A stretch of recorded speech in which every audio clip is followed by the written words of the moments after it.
Welcome to Geektionary. My name's Corey Hales, and this is the geekiest podcast you'll probably ever hear, where I will try to teach you, along with my friends, about the nerdier things in life. Let's talk about it.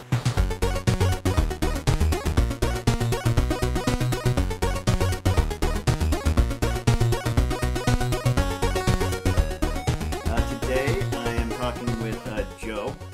And hi, everybody. This is Joe, and we're going to be talking about what is usually seen as the epitome of geekdom, geekery, whatever you want to call it.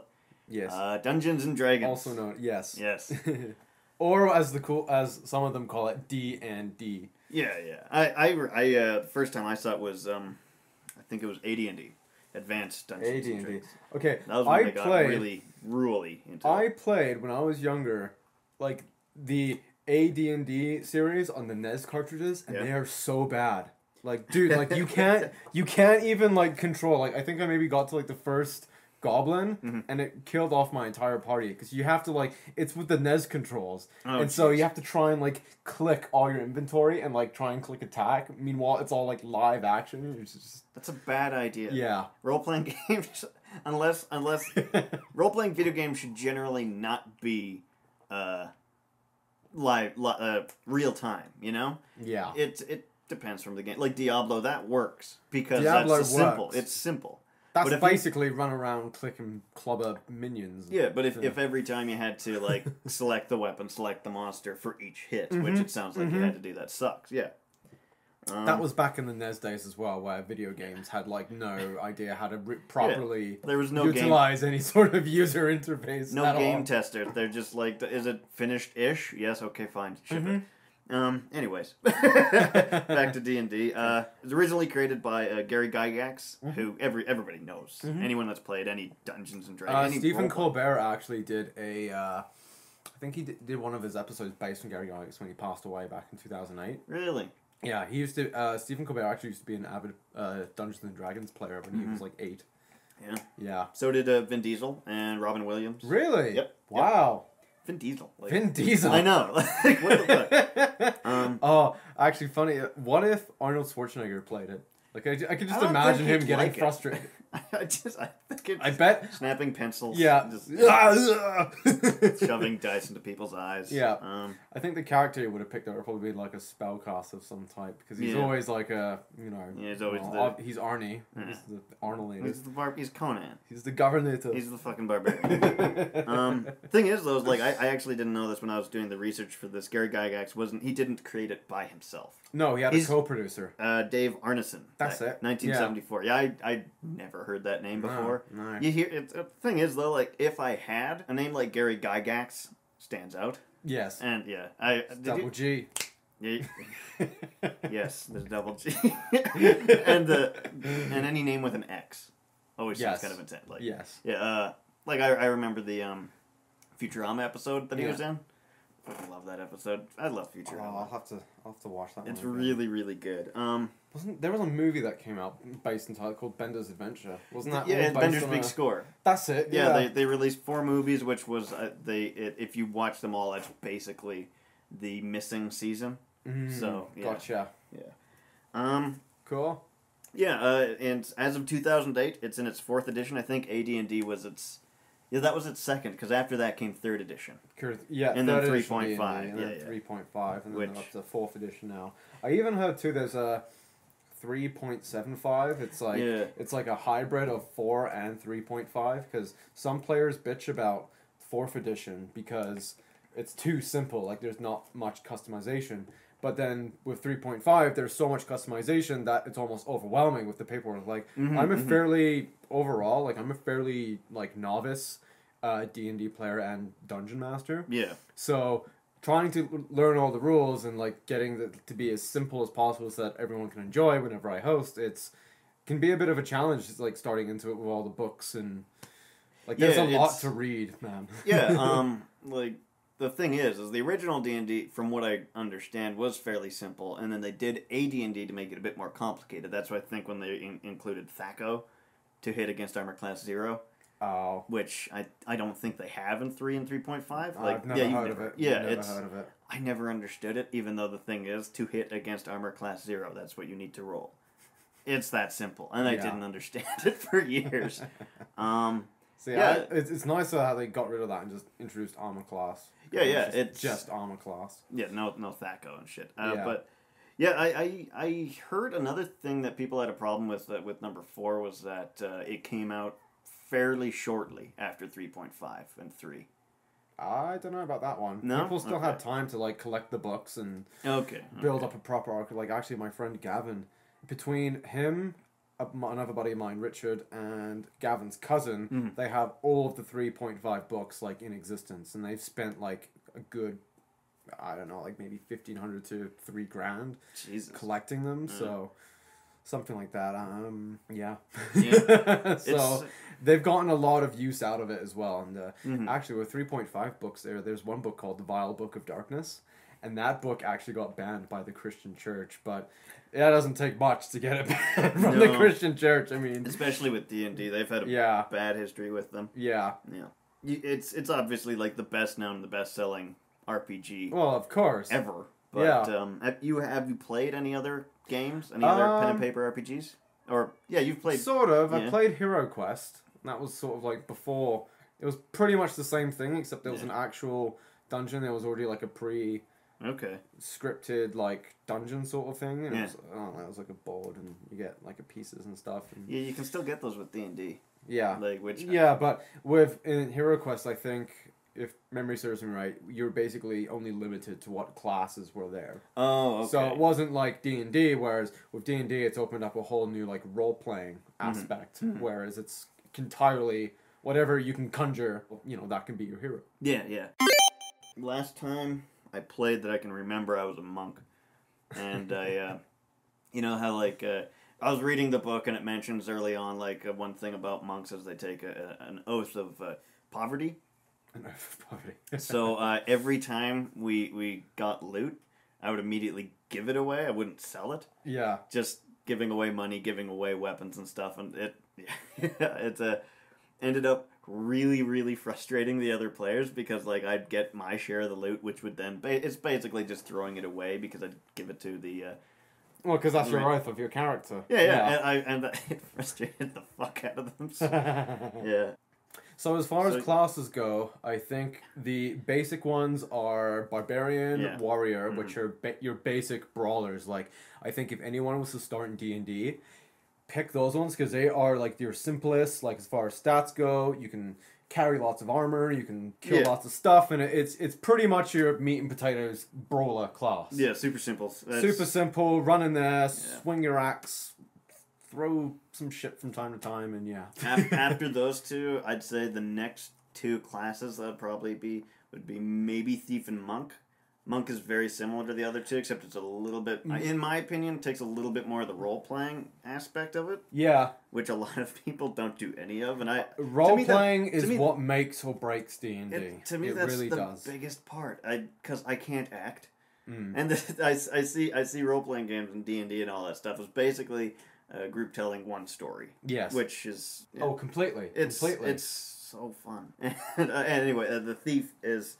self-explanatory, except they're a little bit less combat-focused. They're the ones that are sneaking around, backstabbing. I think, because it's funny, because rogues in D&D, like, yes, they are rogues as you would expect in WoW and stuff, but rogues in D&D, from what I can tell so far, they're more about finding traps, and they're more about exploration of things. And what I find with rogues is they have this, if you get behind an opponent, you do, like, extra damage. Like, I forget what the stats are, but pretty much it's like a bonus to your damage, or I think it's like an extra roll or something. Something like that, yeah. But 9 times out of 10, by the time you actually get around to doing that, your party's already killed them off anyway. Yeah, So 9 times out of 10 with Rogue, you're mainly just finding traps. So with a Thief, however, they seem more dagger combat orientated because they're more, hit and run, as opposed to going toe to toe. Thief is basically just a specialty rogue. It's when I say thief, I mean rogue. It's the same thing. They're also another group that can easily lead to more role playing. Simply because, like, in the parts where you're not in a dungeon, say, like you're in the middle of a town, you need to break into some place, Yeah, they're more. Yeah, there was actually a guy at work who, I guess, at the time when he was playing, they really needed their thief character. So he borrowed his friend's sheet, who was a thief, and Yeah. it's funny because he was telling me, oh, we have to get through this door, and these guards aren't letting us in, and there's no way to pick the lock. But nothing says you can't steal the key from the guard. Exactly. Which is what he did. Yeah. Other classes. Druid is another fun one.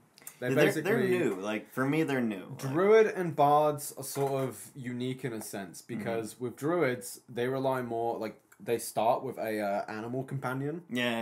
And so, they either get, like, a wolf or, I don't know. Coyote. Eagle. Yeah. This is gonna get pretty native, right? Spirit of the eagle. This is what I hear people say, like, animal familiar in my head is like, I remember the time. And, yeah. Get animal familiar. Yeah. Whenever I think of animal familiar, I just think of Bobo from Bolo actually from The Mighty Boosh. He's like the gorilla. Yeah. Rangers are similar to druids, except they're like a combo. Rangers are more. They're like a they druid are rogue. more Kind of. sort of. Yeah. The druids are more spellcaster based. Yeah, They're sort of like a weird shift in between ranger in the aspect that they can have animal. Mm-hmm. I guess I think they're it's like animal Wiccans. handling. Yeah, druids are basically Wiccans. Yes, they commune with nature. They have animal companions, and they wear a lot of leaves. Cast spells. Yeah, probably capes as well. Yeah. One time I went to Safeway, and just walking up and down the aisle. This is back in BC, and I saw a woman. And you saw a Hutterite? No, a woman. Pagan in a cape. Just walking around with this cape, she had the cowl and everything, and this doesn't happen in small town BC, and I saw her and I immediately hated her. Maybe she had an obsession with Assassin's Creed. No, this was way before that. Really? And I just assumed that she must think she's a witch. What a fucking idiot. And just, yeah. That's hilarious. So, we mentioned, there was Druid and Bards. And bards basically, yes.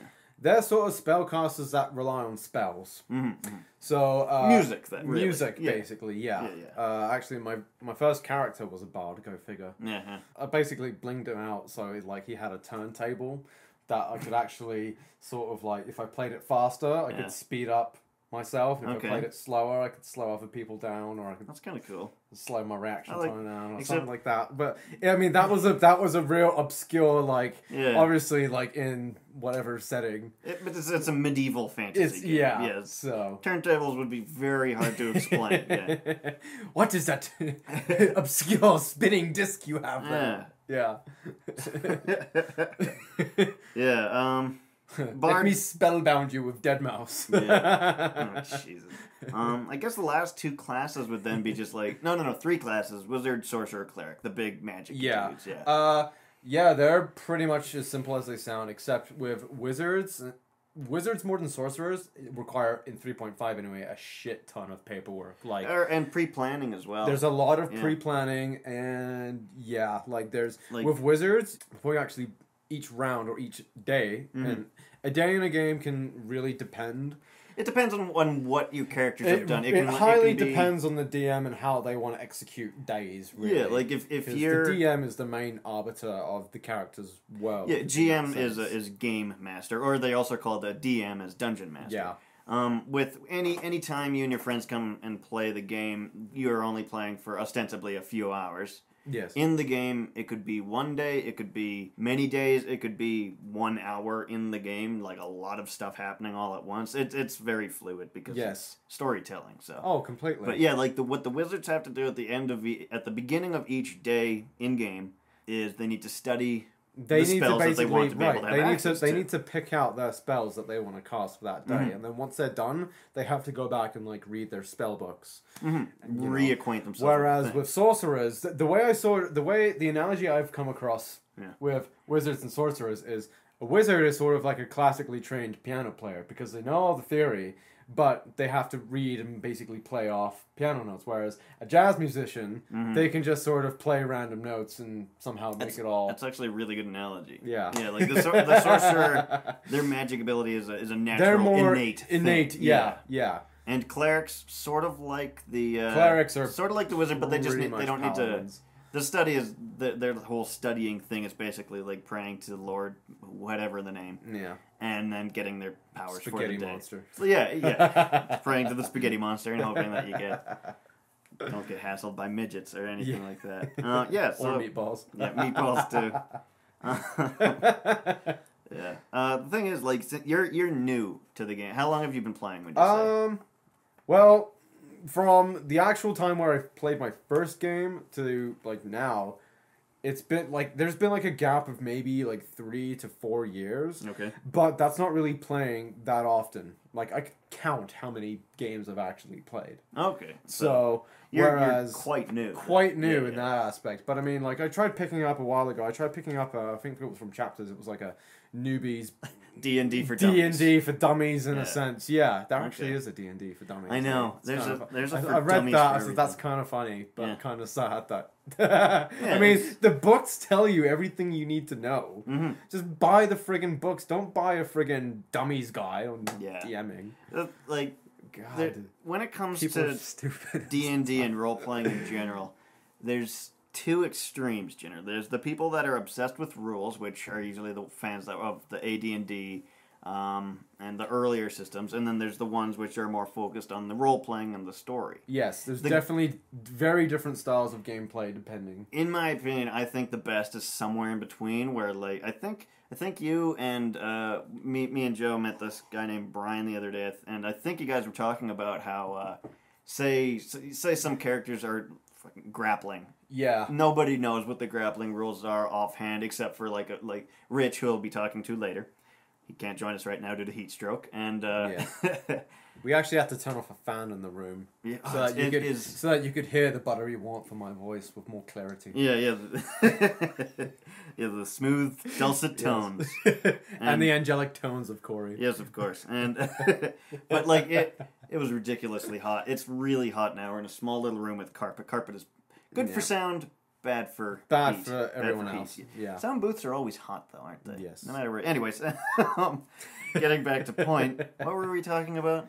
I think what you were going to say was the best. Basically, at the end of the day, regarding if you're a DM or you're a player or whatever, if you're gonna play Dungeons and Dragons, everyone should always keep in mind that at the end of the day, it's all about how many people are having fun. Yeah, at the end of the day, exactly. Is the group having fun? Are you entertaining the group? Are you contributing to the entertainment of playing Dungeons and Dragons? Because ultimately, that is what it's about. Yeah, the thing is, like that being said, you can't let the players guide the entire game if you're a dungeon master or anything.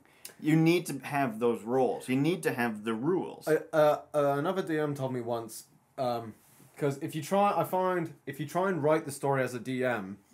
Your players will do something that you'll completely not even think of at all. Yeah. So a good analogy someone told me was, DMs write the plot, whereas the players write the story. Like the best way, and I've GM'd, I could count on one hand how many times I've GM'd, and not just for D&D, but for games like games as well. Rifts, or Paranoia, or All Flesh Must Be Eaten, like other awesome cool games. And but the best way to do it is... basically have points. Don't write a full-out story as a GM. Like, have an idea of what you want to happen, and let the players think that they got to that point on their own. Yeah. Like, basically, you have, I want them to do this, and this, and this, with gaps in between A, B, and C. Yes. The characters can do whatever the fuck they want between A and B, but they will end up at B. Yes. They can do whatever the fuck they want between B and C, but they will end up at C, simply because the Dungeon Master is God. Yes. And it's a... But it also depends if you're that kind of DM as well. If you're the DM that enjoys pushing players through some sort of adventure to have, to have like a plot hook, basically, to hook them into whatever dangers and stuff. Or you could be a complete DM where you basically set up the groundworks of like a world and just let your players get completely fully immersed in it. Like, there are some campaigns I've heard of where people at the end of it own like entire countries and continents and stuff. Because they just over the time and over the years, I think it's with consistent playing, they end up getting like armies and all kinds. A good GM needs to be able to improvise.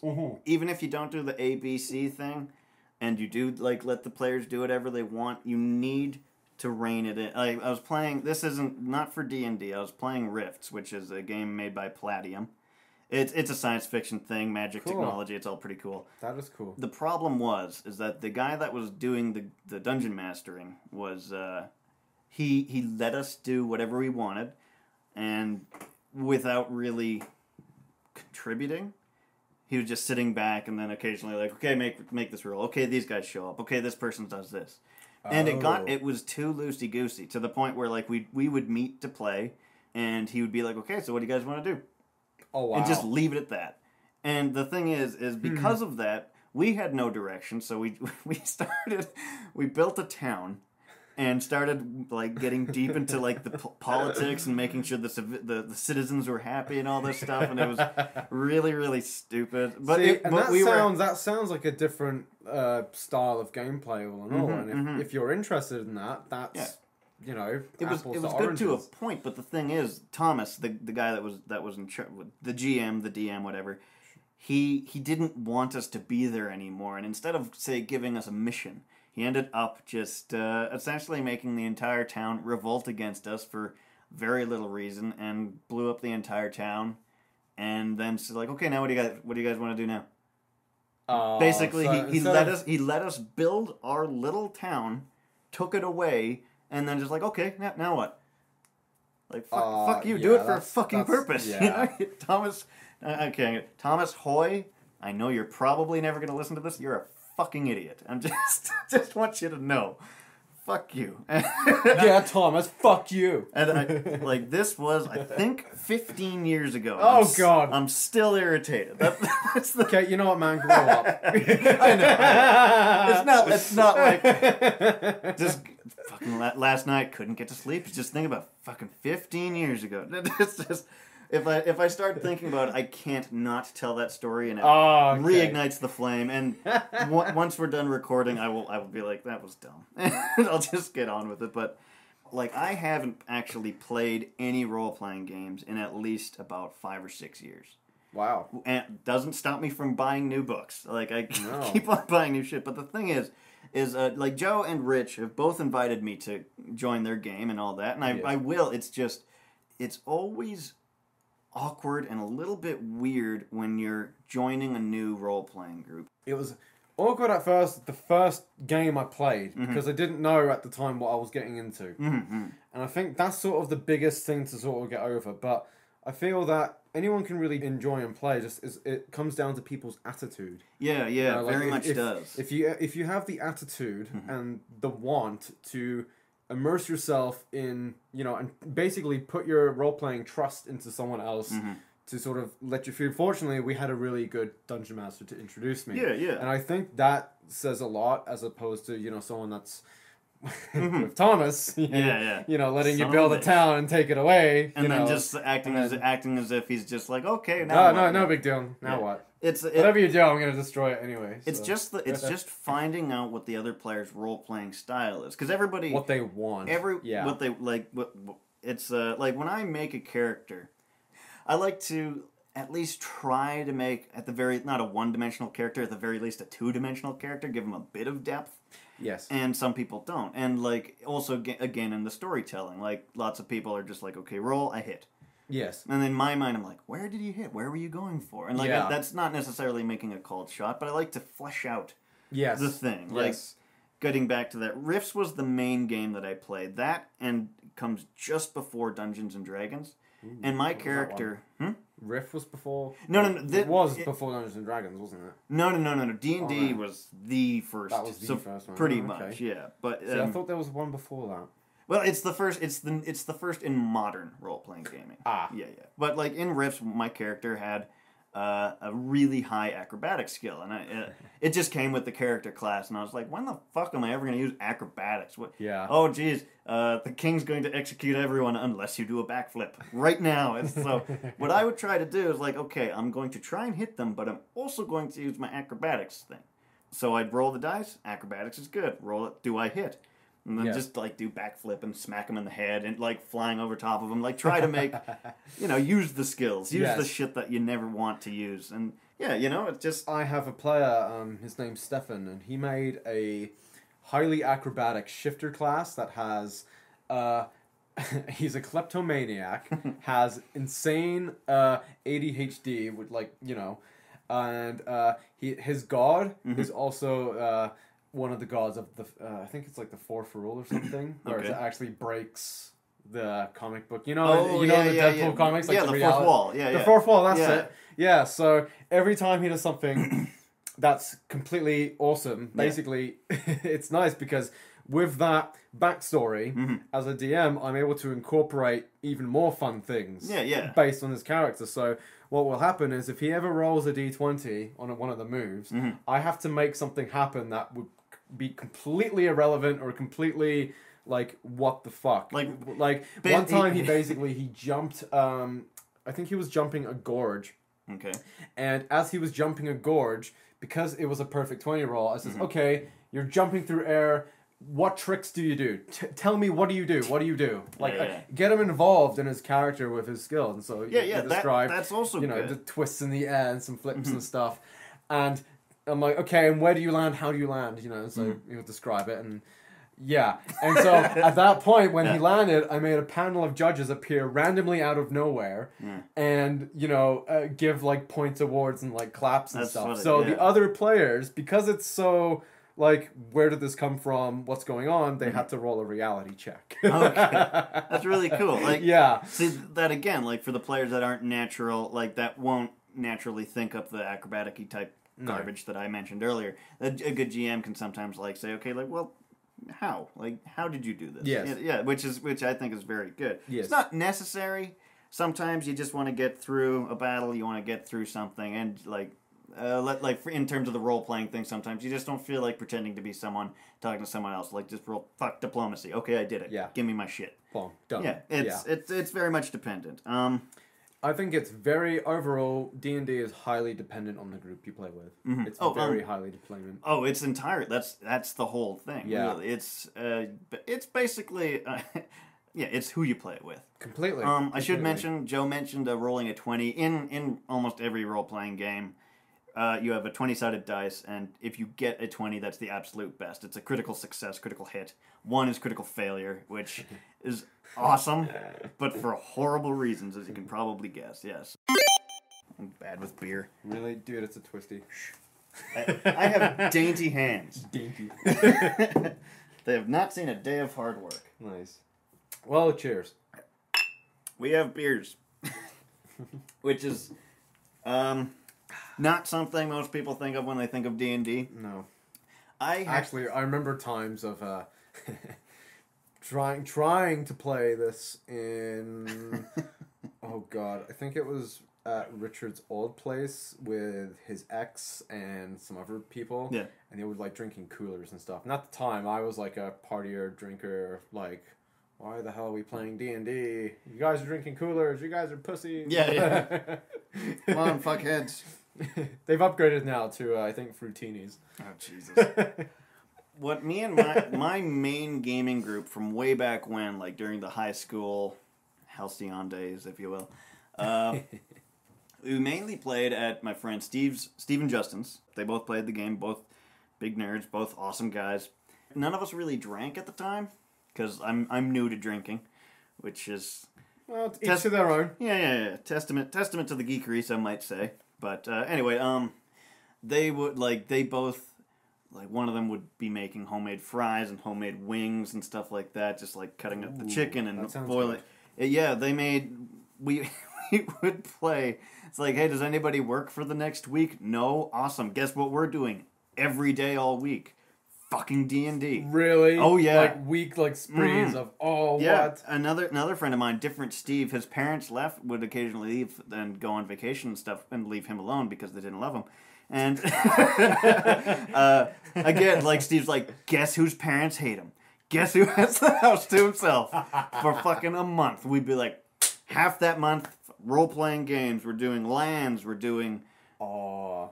movie nights and shit like Mystery Science Theater 3000. Oh yeah, it was massive LAN parties. Just so much role playing though. Nice. And like homemade food, and like we'd go out at like 5 a.m. to get more donuts, stuff like that. Because one thing that in my mind is critical to Dungeons and Dragons and any sort of role playing. Sugar and caffeine. Sugar, caffeine, greasy cheese, probably. Yes. You need pizza. You need chicken wings. You need it's hedonism. Yeah. Dungeons and Dragons is hedonism, which actually is a good way to get into the next thing. I know some groups I know, like, they're just, obviously they're potheads, but it sort of helps them, because with pot it sort of brings out the craziness in some people. Yeah. So when they're playing, usually, like, I know there's a guy his campaign has started where instead of being a hero, his campaign and his DM have decided that they all get to pick monsters. And so their boss got slain by a previous group of heroes, so now the monsters have nothing, like, oh shit, well, our telepathic link with our master is now, like, he's dead. Yeah. So what do we do? Let's go around the world and steal treasure, and let's start an island and grow dinosaurs so we can let rich people hunt dinosaurs on our island. Let's be a team of supervillains. That's awesome. I know. All pot orientated as well, which is hilarious. The thing about the hedonism that reminds me though is like, and I think we mentioned earlier, like you mentioned the one book, the Vile Book of Evil. What was it? Vile Book of Darkness. Vile Book of Darkness. Yeah, how it was banned by the Christian Church. But in all fairness, like, that's got, like, sexual diseases in it, and it's got... To me, that is good. It's got addictions in it. It's got, like, real things in it. Yeah. In back, like, there are a lot of role-playing games where in the core book, there are insanity rules, there are drug addiction rules, which, to me, makes the world that much more realistic. Like, it... Even in Skyrim, there are drugs. There is... It's the moon sugar or whatever the fuck it's called. Moon sugar. I don't know what it's called, but like, yeah, a game to like any. I wonder how many go over to the neighbors to borrow a cup of sugar. Yeah, like any game in taking place in any sort of world or reality. What are the chances that there won't be any sort of disease or any sort of narcotic or any sort of horrible thing that makes life so scary? Yeah. Why can't you bring the terrors of real life into fantasy life? Oh, completely. Yeah. I know, with the Dungeons and Dragons as well, you can get several other books which, in a sense, are like modulars. So there's different modules that actually provide you with all kinds of like different rule sets and stuff. Like there's one for like desert terrains, and then with that one you can actually, it gives you the rules of how to like, determine heat and how to determine like sand and how much visibility gets drained and that sort of thing. And the Heroes of Horror book, there's actually rules on like fear. Yeah, it's I'm reading a book right now. I can't remember what it's another zombie role playing game. Oh, cool. And they have a panic rule. Like if you screw up bad enough, and I'm not just talking about like a critical failure, but if you screw up something bad enough, your character will panic, which gives you a negative modifier to whatever you roll then. It can end up in you dying very, very easily. And to me, stuff like that, fear, panic, post-traumatic stress, like any sort of thing that really helps bring the psychological. I'm just a big fan of psychology, but psychological. Oh, exactly. That's a big part of role playing though, because you're making a person. Oh, exactly. But I think with fear and panic and that sort of stuff, I think it's more important to sort of incorporate with them without really using stats. Oh, yeah, because I think if you're using, like, a -2, oh, I rolled -2 to this. Well, I'm not really feeling the panic. This is actually more frustrating. So I think it's important in a way to sort of, like, in any horror films that you watch, they subtly increase the level of it with just odd, subtle... Increasing tension. Yeah. That also comes down to a role-playing versus dice thing. Like, if you can role-play the panic properly, if you are treating your character realistically, you can think, well, my character would probably be kind of freaked out right now. So you start acting like you're freaked out. Maybe not necessarily with, like, negative modifiers and stuff like that, but you know what I mean. Yeah, it's a... You can act on it, yeah. Yeah, and I think a good GM, if the role-playing is good enough, would give them maybe a few extra experience points later on, that type of thing. You need experience points to gain levels, which make you get more powerful, in case you don't know. If you listen to this and you don't know that much... you should probably swallow a razor blade. Okay. But first roll a d20. Yes, to see if it's a critical failure. And Mystery Mouse You completely... fail at swallowing that? Well, I have some bad news for you. Yeah. He probably died from some other horrible reason. So, being new to Dungeons and Dragons, do you know much about like the history of it? Not necessarily not like the in-game bullshit history. No, like the actual history of the game. To be honest, no. Well, like back in the 80s, it was linked to Satanism and suicide a lot. Oh, wow. Fairly regularly. The thing is, like in particular, 1979, technically not the 80s, but whatever.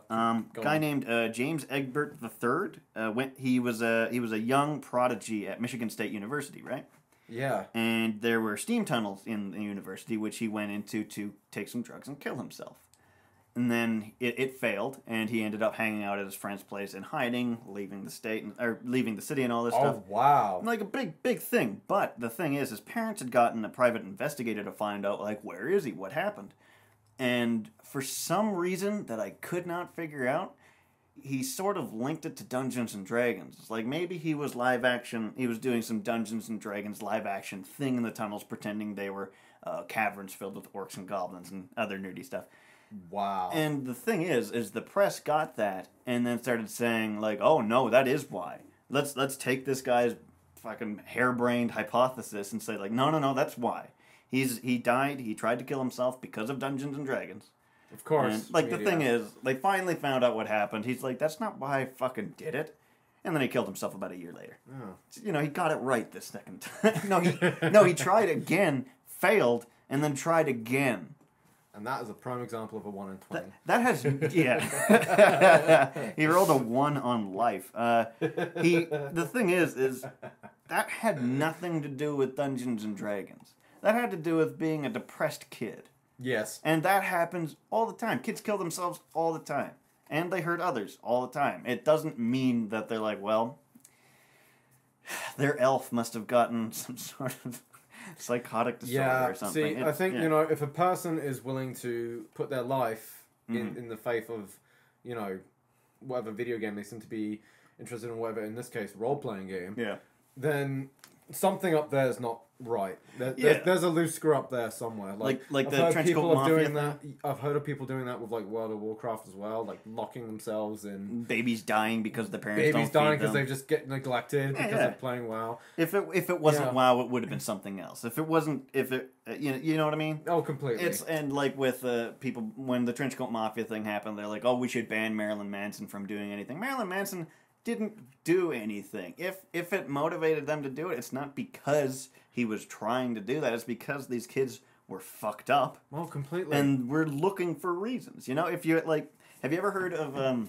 people are it's easy to blame than to actually dig deeper and find the root of the problem. Like, that whole thing about the number 23. Like, if you become aware of the number 23, someone tells you it's like it's the most random number in the world, or it's the number that means the most. You will start seeing 23 wherever you go. Interesting. Your mind will start it'll pull things together. It's like, that's 23, whatever it is. It's if you're looking for something, you'll find it. Yeah. If you're looking for a reason for something, you'll find it. It's all about perception, really. Exactly. Everything really comes down to perception. This got really, really, like, psychological. I like that. Yes. In the name of of role-playing. This, to me, is like... But, what we were talking about, so it's not that far off. Because we were talking about a guy who had some mental issues, but just happened to play Dungeons and Dragons, Yeah. I've also heard, too, that in the Israeli army, and I'm pretty sure most armies... That's one of my notes. Oh, cool. That they're actually completely banned from it because, they don't want soldiers... They want soldiers to be completely focused on killing people. Mm-hmm. They don't want them thinking about dragons. They don't want, okay, well, there's this guy in the bushes, but I'd really like to level my warrior right now. So... Another thing that they've said... There's another guy in the army I knew that he'd actually, with like anything like music and outside activities, it was all related to honing your combat skills. Like house music he can't listen to anymore because he associates it with like gauging distances for firing shots. Oh wow. And since house music is such a steady beat, it's easy to see like when you're moving and when the bullet drops and stuff. Yeah, another thing D&D's been blamed for is that it promotes gang activity. because getting really? kids, because you're working together towards the same goal. I suppose. But that's looking for reasons. You know? This is my absolute favorite thing about have you ever heard of Chick Tracts? No. It was a Christian magazine leaflet thing that would occasionally have like comics and stuff like that in it, which very, very... It was the most hardcore, insane Christian propaganda ever. And they made one which has become infamous because of its fucking insanity called Dark Dungeons. Dark Dungeons. You can find it online. It's fucking awesome. So, in the story, this is what Dungeons and Dragons did. It led to Wicca, and therefore Satan. Because, you know... worshipping nature and trees and stuff like that is clearly satanic. Oh yeah, because you know God created the earth, and then Satan stole it apparently. And so another thing is that magic is real because the main character in the comic, I think her name's like Maggie or something. Maggie. She gets influenced by the GM, who takes her and gets her influence into the Wicca and all this stuff, and she says that she cast her first real spell, which is real power, on her dad, who spent $200 to buy her more Dungeons and Dragons books.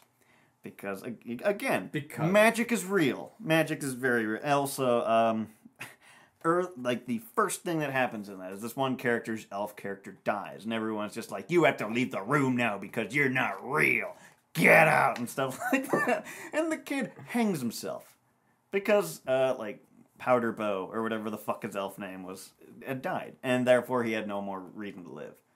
As opposed to rolling up a new character or erasing that and putting him into a new campaign. And the way it ends is a good Christian friend comes to Maggie and says, look, just come with me to church. I think you need to talk to someone. And they talk to the preacher. Preacher tells them all the jibbity jabbity, and which is totally a phrase. And so is Oakley Dokley, but people seem to accept that. Yeah, and save the girl from D&D and therefore hell, because if you play D&D, you're going to hell because you were trying to tell a story, use your imagination, and of course it promoted book burning, because all the books then had to be burned.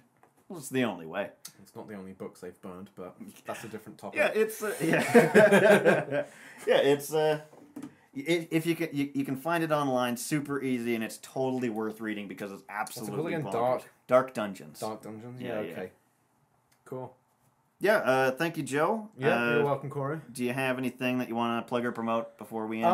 I am a electronic music producer in Calgary here. If you want to check out my beats, I make everything from dubstep to house music to anything in between, and basically whatever I feel like writing at the time. So. If you want to check out my website, it's soundcloud.com/Jobatone. Jobatone.